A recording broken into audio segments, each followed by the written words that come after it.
I spent like 2003 and 2004 doing. I was like traveling a lot, and I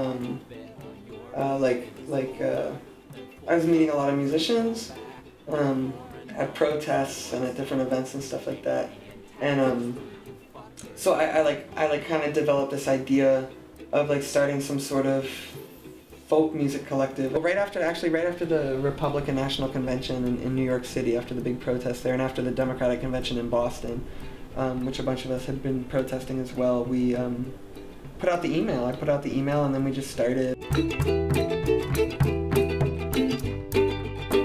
I started writing music like for political purposes. Like that was the point. Like I thought that the bands, like the punk bands that I grew up on, were like really political.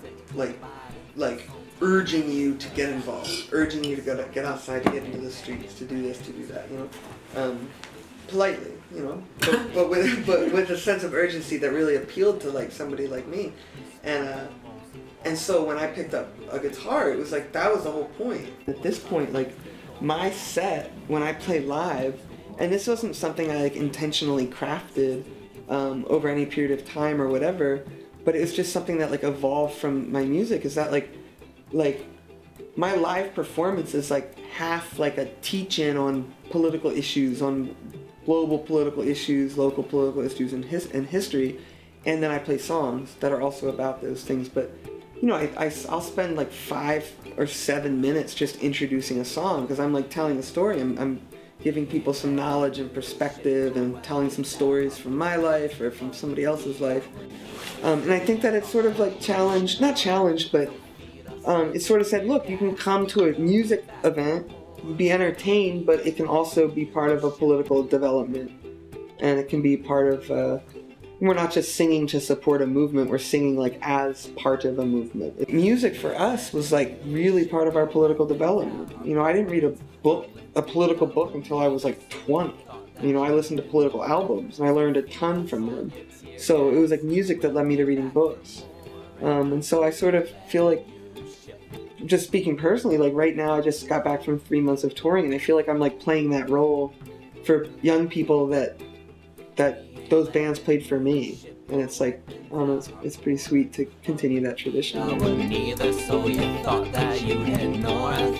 So feed us on your tear gas. We'll be back for more. And we ain't letting you ship your weapons out on board. Riot folk just kind of is a good phrase that I think people have taken up, and like, oh, I make Riot folk music.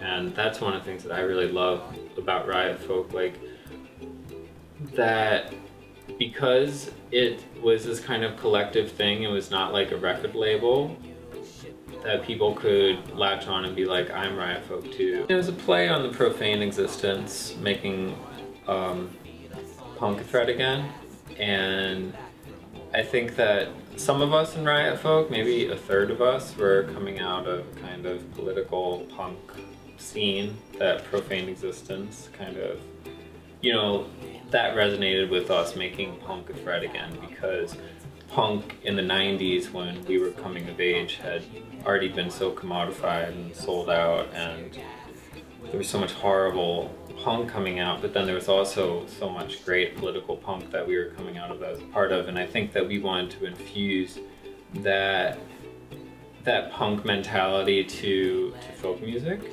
Folk music has this history of being subversive and being threatening, and you know, having folk musicians be called to the House of Un-American Activities and whatnot, and blacklisted. So I think we were kind of consciously trying to pull that tradition as well, not just a punk thing. We ain't letting you take our families anymore.